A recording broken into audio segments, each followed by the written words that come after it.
Once again, you join me back at the desk, and you're looking at my Audio Technica AT2020 USB Plus cardioid condenser microphone.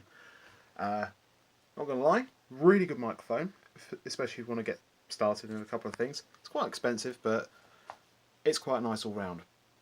But with that particular one, I've had a bizarre problem with it. So here's the thing.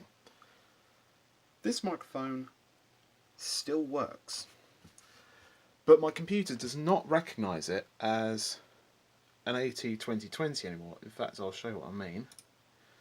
It will now recognise it as a USB PNP sound device, but if I tap the microphone now, you can see it still registers sound, so that works fine. And it's not like it's doing this just on my PC, it's doing it on my dad's PC as well. I've plugged it in there, and I've also tried it on my PS4 down there, and it's doing exactly the same thing, registering as a USB PNP sound device. But I plug in my old Blue Snowball microphone, and it recognises this as a Blue Snowball. Although it's not quite a snowball, it's more like a crack ball. Don't know if you can see that, but there is a giant crack in the shell of this. In fact, there you go. Don't know if you can see that across there. Trying to light a little bit more. Can you see that? Yeah, this thing's cracked, but it still works. It still works as a good microphone.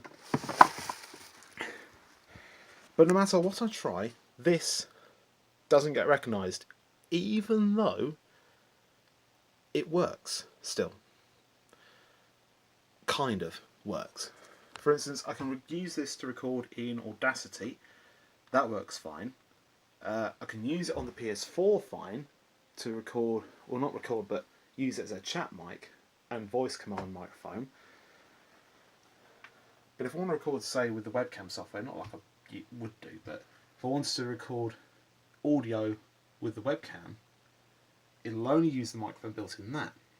It won't use that, so I have to rely on Audacity to record it. But the thing is, though, I try to explain this problem on the Linus Tech Tip forums, and they say, oh, contact Audio Technica or contact the place where you got it from. They might be able to help you, but to be honest, it's not really worth returning that. It really isn't, because it's, as I said, it works fine. It's just not being recognised as an AT2020 USB Plus. And that's on all my systems there, not Xbox One at all. It doesn't recognise it on that at all because it's not designed to. But PS4 and I think PS3 as well, it will recognise it just fine. It will still recognise it as an It won't recognise it as an AT2020. It will just recognise it as a USB PNP sound device, whatever. So while that works, do I change this again? Because that's what I'm really thinking about. Do I change my audio setup again? I mean, in terms of speaker audio, I'm not changing that for anything, because that is just a fantastic setup. That DAC, that amp, these speakers and these headphones, perfect. That microphone, I don't know. One thing I was genuinely thinking about is I want to really improve the audio of recording in videos or gameplay videos or whatever I want to do. I want to improve it as much as I possibly can. While this is still fantastic, I want to go a bit better. So I was thinking of going for one of those USB audio interfaces, you know, something like that one there. I think this one's the M Audio M Track Plus 2, because it uses, can't really see it on there at all, bloody hell. But actually that'll do. Bigger picture, there you go. It's got XLR inputs, so why not get an XLR microphone for this setup and use this as the recording station? It's just an idea that I've had. So but I can keep that and use it as the chat microphone for the PlayStation stuff, but have something more dedicated for this. I mean, I grant you that is more for musicians and recording artists who actually want to have a professional recording soundstage.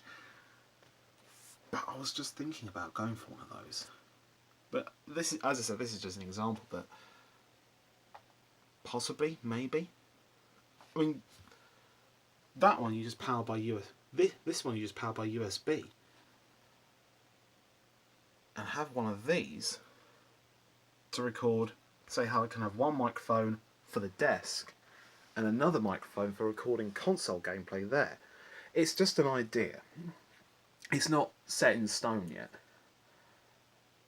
Nor is it really in the pipeline, but it's an idea. And if you think I should go for this idea, then let me know. Because I'd really like to know, is it going to be worth it? Because if that still works, kind of, I don't know. I really don't know, because should I go for that and have more flexibility in recording options, or stick with that until I'm ready to go for something like that? I mean, I don't know.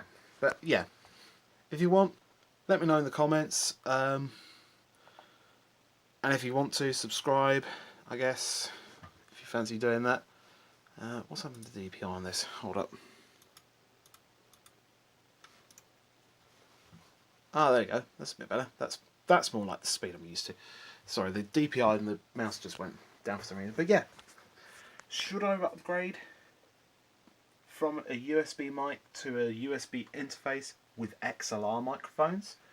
But hold on a minute. There we go. Turn the LEDs off. Should I go? But yeah, I don't know what I'm doing that. There you go. But should I go for an XLR interface for microphones and have more flexibility, or should I stick with that until I'm actually ready to go for something XLR related? But if you want, let me know. Yeah, I don't know how to end this video. I think I'm just going to leave it like that.